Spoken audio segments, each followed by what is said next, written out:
오늘 하나님의 말씀은 구약성경 사사기 21장 25절 한 절 말씀입니다.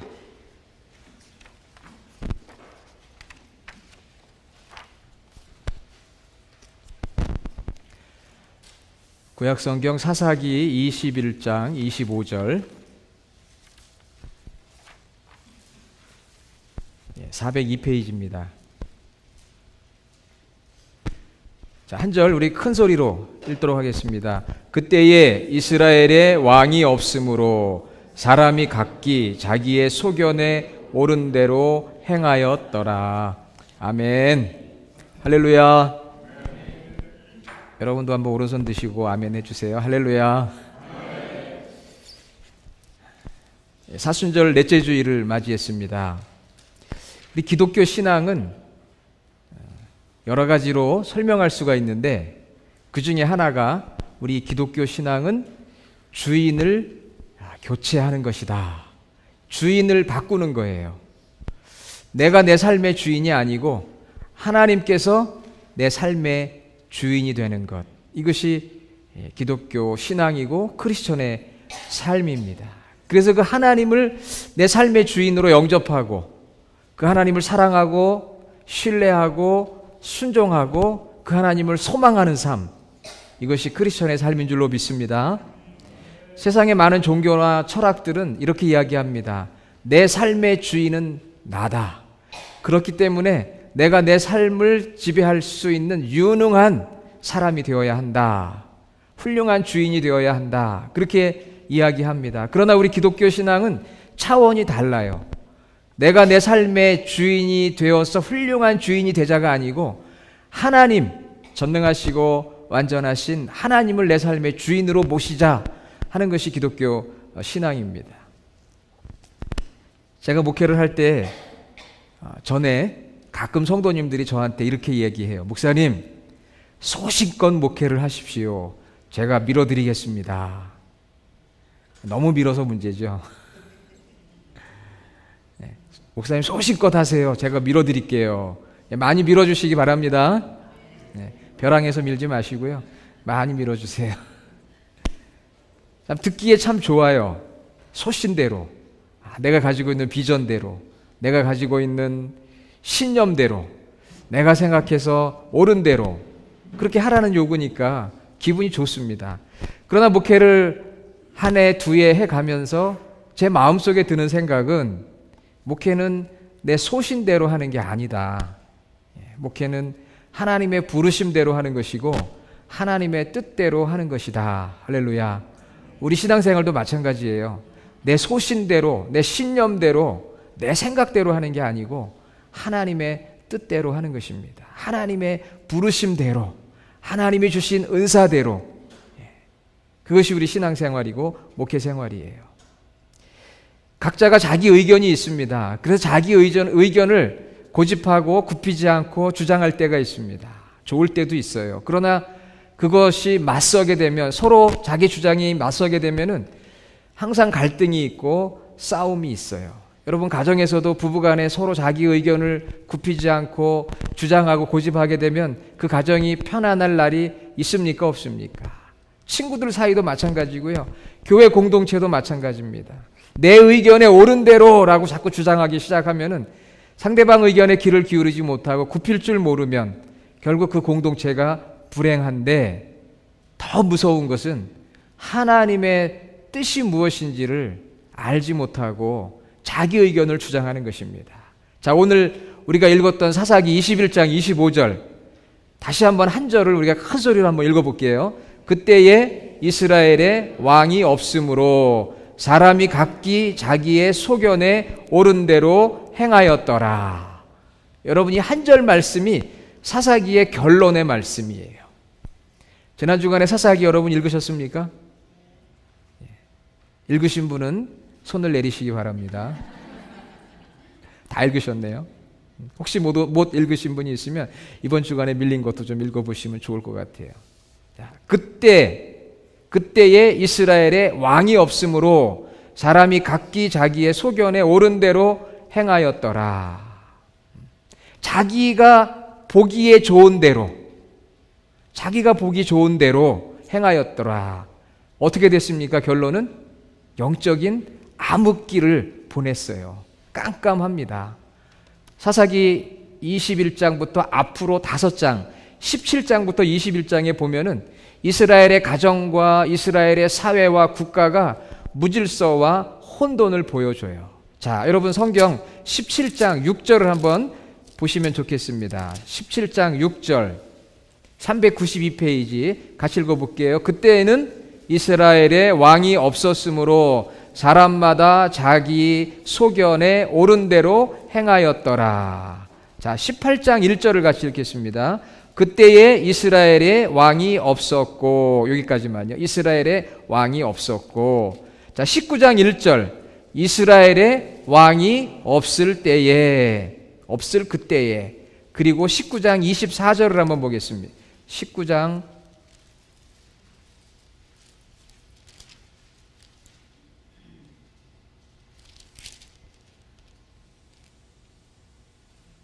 19장 24절인가요? 예, 19장 24절 맨 끝에 하반절 너희 눈에 좋은 대로 행하되, 너희 눈에 좋은 대로 행하되. 이스라엘에 왕이 없었다 계속 강조하죠. 너희 눈에 좋은 대로 행하였다 강조합니다. 그리고 결론적으로 21장 25절 이스라엘에 왕이 없음으로 사람이 각기 자기의 소견대로, 소견에 옳은 대로 행하였더라.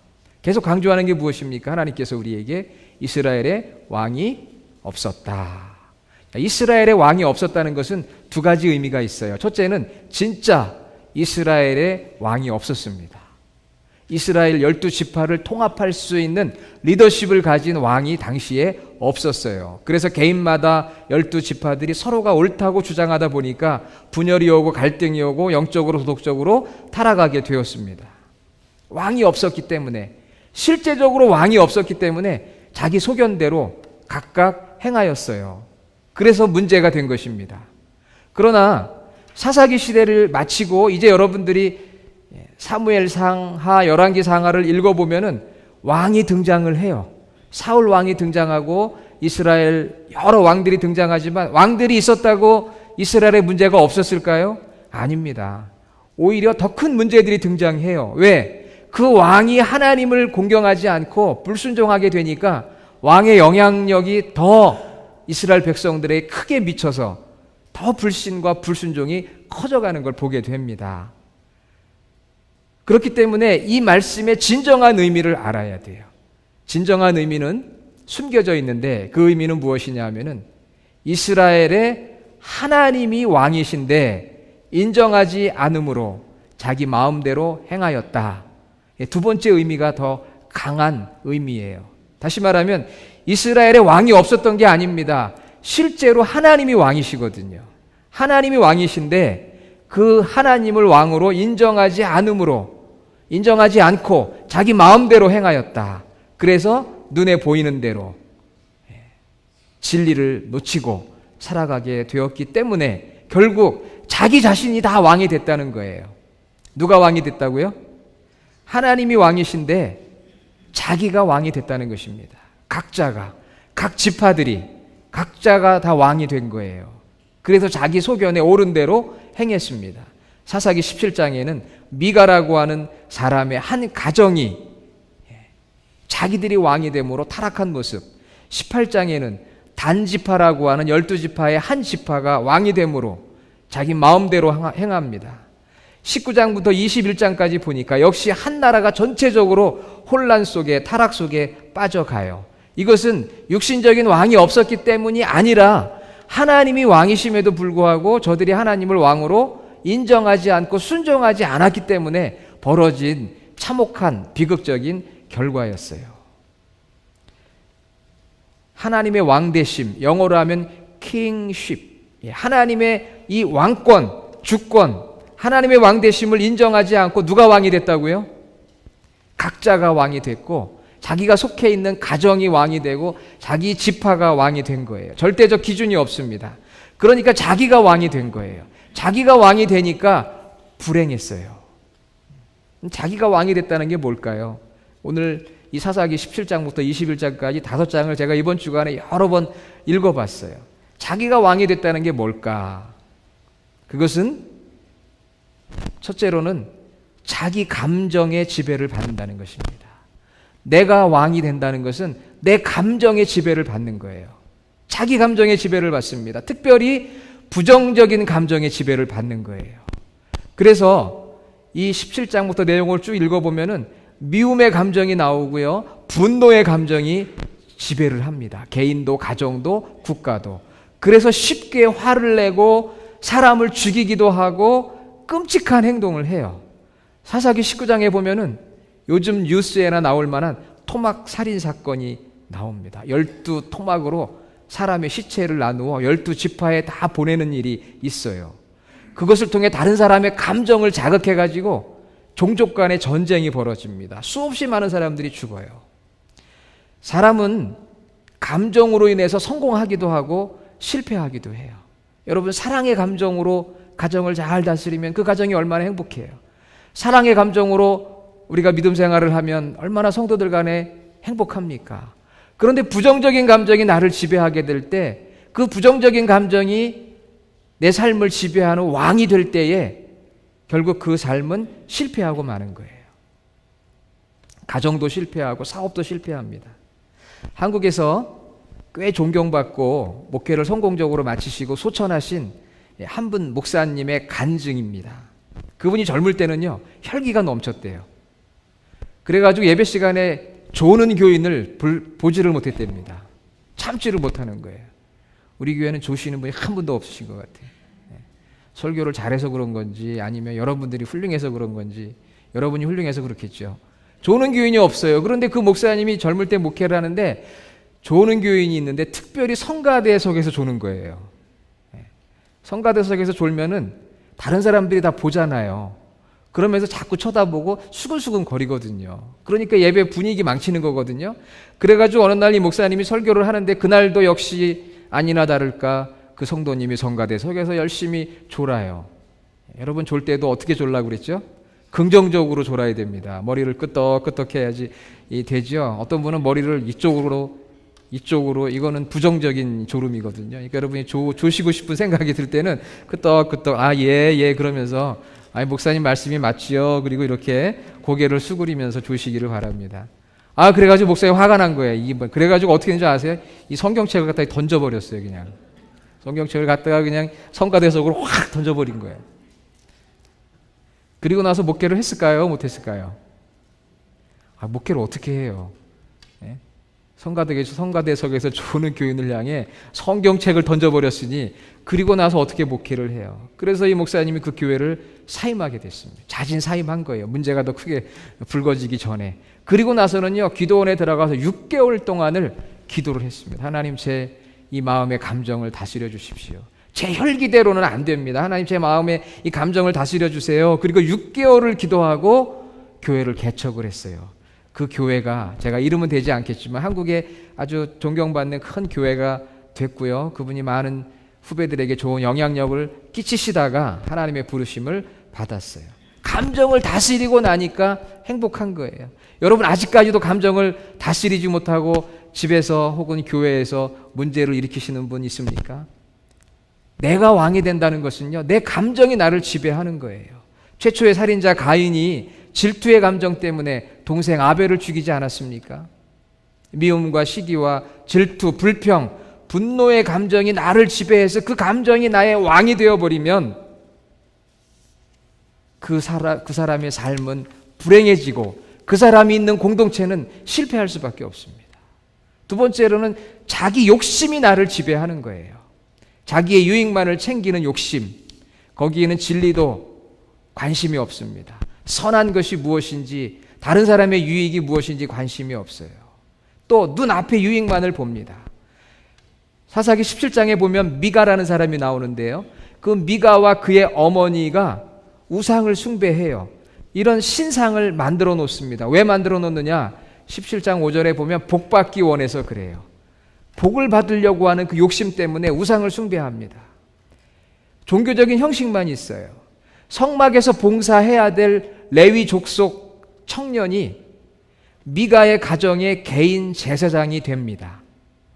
자기 욕심 때문에. 그리고 단지파의 사람들이 그 레위 청년에게 아이, 그 집에 있지 말고 우리 지파의 제사장이 되면 더 명예도 얻을 수 있고 더 물질도 얻을 수 있다. 그렇게 이야기를 하니까 이 레위 청년이 또 그쪽으로 옮겨가요. 그러면서 혼란이 오기 시작합니다. 베냐민 지파 사람들이 자기 지파에 속해 있는 기브아 지역의 불량배들을 잘 관리해야 됨에도 불구하고 그렇게 하지 못해요. 자기 집단 이기주의, 레위인이 첩을 둡니다. 자기 욕심이죠. 또 기브아 지역의 불량배들이 보여준 동성애와 성적인 타락과 폭력들, 이것들이 다 보면은 자기 욕심 때문에 그래요. 그런 이야기들이 바로 이 사사기에 나오고 있거든요. 내 욕심이 내 삶을 지배하는 왕의 역할을 하는 것입니다. 자, 세 번째는 우리가 그렇게 쉬운데요. 자기 생각이 우리를 지배해요. 자기 생각의 지배를 받습니다. 사사기 17장부터 21장 읽으면서 제 마음속에 드는 생각은 어떤 생각이었느냐 하면은, 무슨 일을 결정하기 전에 좀 기도하지, 그런 생각이 들어요. 왜냐하면은 모세나 여호수아 같은 인물은 무슨 일을 결정하기 전에 대체적으로 기도를 하거든요. 어떤 경우는 기도 안 할 때도 있었어요. 영락없이 실패합니다. 그런데 이 17장에 나오는 미가라는 사람은 우상을 만들려고 할 때, 그렇게 생각이 들었을 때 전혀 기도했다는 말이 없습니다. 단지파가 미가의 집 레위인이 우리의 제사장이 되어도 좋겠느냐고 그렇게 물었을 때 레위인임에도 불구하고 기도하지 않습니다. 레위인이 첩을 얻고 싶을 때 기도하지 않고 내 생각대로 합니다. 베냐민 지파들이 기도했다면 레위인의 첩에 대해 잔인한 행위를 행했던 불량배들을 감쌀 수가 없었을 것입니다. 그런데 그냥 내 생각대로 하는 거예요. 이스라엘 사람들이 베냐민과 전쟁하기로 생각하고 결정하기 전에 왕이신 하나님께 이런 전쟁을 해야 됩니까? 라고 물었다면은 하나님께서 허락하지 않으셨을 텐데, 묻지 않고 기도하지 않고 종족 간의 전쟁을 벌이게 됩니다. 설명하자면 끝도 없어요. 그냥 자기 생각에 사로잡혀 있는 거예요. 그러면 여러분, 우리가 기도한다고 내 생각을 버리고 하나님의 뜻에 순종할 수 있을까요? 거기에도 의심이 좀 들 때가 있어요. 왜냐하면 기도한다는 많은 사람들이 어떤 경우에는 하나님의 뜻보다는 내 생각을 더 강화시키는 경우가 많거든요. 오히려 내 생각을 뒷받침하기 위해서 하나님을 이용하는 경우도 있습니다. 그래서 우리 기도를 잘해야 돼요. 기도는 하나님과 나 사이에 쌍방 대화입니다. Two ways communication. 그런데 오늘날 우리가 기도할 때 일방적인 기도를 많이 해요. 하나님 주시옵소서. 하나님이 우리에게 뭔가 주시려고 하는 하나님의 뜻을 듣기도 전에 기도를 마치게 돼요. 그러니까 혼자 독백하고 마는 거예요. 혼자 독백합니다. 하나님, 제가 이렇게 생각하는데 도와주세요. 그럼 하나님께서 아니다, 그건 아닌 것 같다, 이렇게 하는 게 맞지 않겠냐 라고 하나님이 이야기를 하려고 우리 마음속에 어떤 감동을 주려고 해도 벌써 끝나버렸어요. 그러니까 기도는 독백이 아닙니다. 쌍방의 대화고 교제거든요. 그래서 우리가 하나님 앞에 먼저, 하나님, 제가 이런 문제를 가지고 있는데 하나님 어떻게 해야 되겠습니까? 그래서 여러분, 관상기도라는 게 있는데 그 기도에 여러 가지 문제점들도 드러나고 있지만, 우리는 우리 이 마음속에 품은 것에 대해서 우리식의 응답을 생각하기가 쉽거든요. 그래서 중요한 것은 바로 우리 이 생각들, 우리 감정들을 자꾸 비우는 게 필요해요. 비운 다음에 하나님이 주시는 게 무엇인지 찾는 것이 필요합니다. 내 생각에 지배를 받는 것이 바로 내가 왕된 모습인데, 그것이 아니라 하나님이 원하시는 게 무엇인지. 지난 주간에 중국 대사를 역임하시고 또 이명박 정권 때 초대 통일부 장관을 지냈던 김하중 장로님의 하나님의 대사 3권 그 간증집을 읽었어요. 그런데 이분은 무슨 결단을 하게 될 때 항상 하나님 앞에 기도를 한다고 합니다. 내 생각대로 하지 않고 꼭 기도한 후 하나님의 뜻을 묻고 한다고 해요.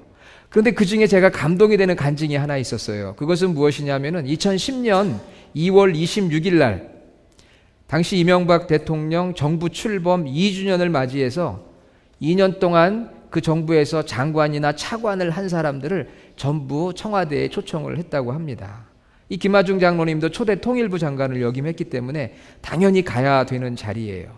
그런데 그날 바로 교회에서 간증 집회를 하기로 예정된 날이었다고 합니다. 그 교회에서 언제 간증 집회를 하면 좋으냐고 날짜를 여러 날을 주었는데 이 장로님이 기도 끝에 2월 26일 그 날짜를 잡았는데 마침 그날 대통령이 장차관들, 전현직 장차관들을 다 청와대로 초청하는 행사를 벌이게 된 거예요. 여러분 어디로 가야 됩니까? 대통령이 부르는 청와대 초청 잔치로 가야 합니까? 아니면 내가 교회에서 간증하기로 한 그날 그 교회로 가야 되겠습니까? 어디로 가야 돼요? 교회로. 대답은 쉽지만 그 결정하기까지는 쉽지 않았을 거예요. 왜? 한 나라의 대통령 2년이면은요 아직도 힘 있을 때입니다. 그런 때에 청와대에 전부 다 모여라. 그런데 거기 안 가요? 외국에 나가 있는 사람 빼고 이 장로님 한 분만 빠졌대요.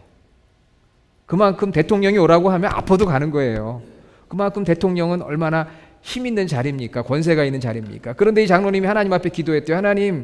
하나님이 주신 날짜 제가 간증 집회로 날을 잡았는데 이날 대통령이 만찬에 꼭 참석을 하라고 연락이 왔는데 어떻게 해야 됩니까? 어떻게 해야 됩니까 하나님?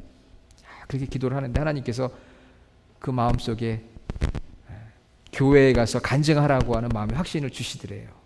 그래서 그날 교회에 가서 간증을 했는데 그 교회 성도들이 은혜를 받았을까요? 안 받았을까요? 받았겠지요.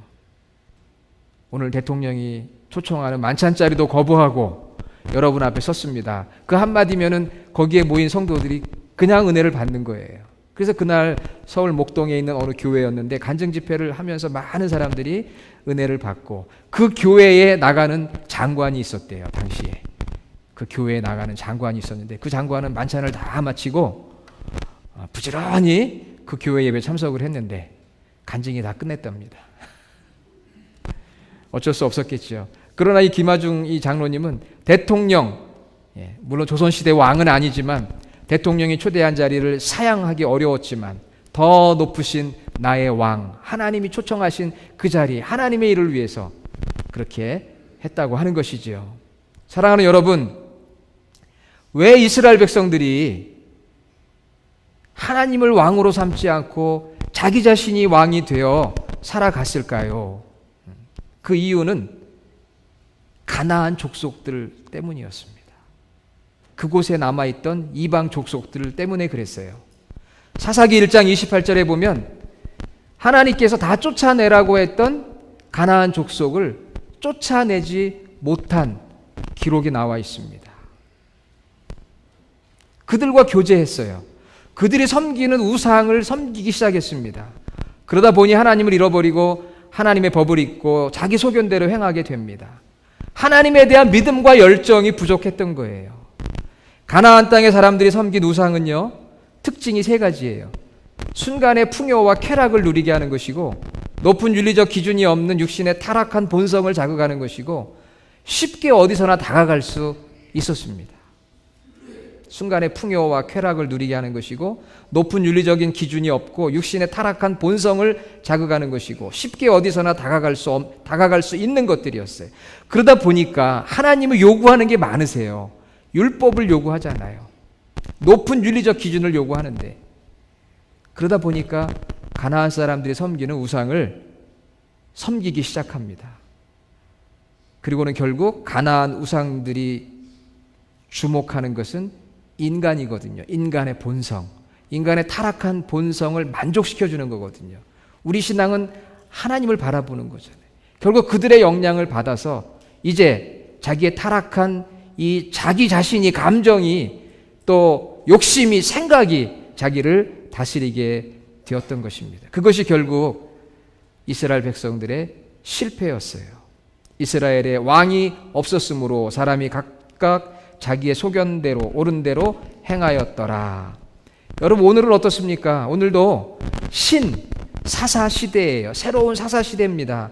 이 사사시대의 이 백성들의 행태를 보면 안타까워하지만 사실 이게 오늘 우리들의 모습 아닙니까? 우리가 살아가는 이 사회의 모습이잖아요. 아니, 더 악할 수도 있어요.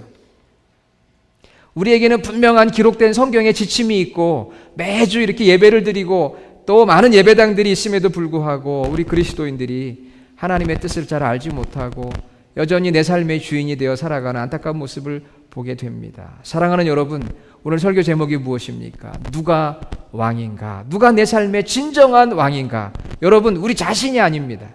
우리 감정이 아니고요. 우리 욕심이 아니고 우리 생각이 아니고 진정한 왕은 하나님이십니다. 하나님께서 우리에게 보내어주신 하나님의 아들 예수 그리스도가 우리의 왕이신 줄로 믿습니다. 그러므로 우리는 그 주님께 물어야 돼요. 주님의 뜻이 무엇인지, 주님의 뜻이 무엇인지 말씀을 통해 배워야 되고 깨닫고, 중요한 것은 이런 말씀에 대한 열정과 용기를 달라고 기도해야 합니다. 알아도 순종하지 못할 때가 없어요. 비겁하고 비굴하고 게을러서. 사랑하는 여러분, 이 시대는 절대적 진리를 인정하지 않는 그러한 사사시대와 똑같습니다.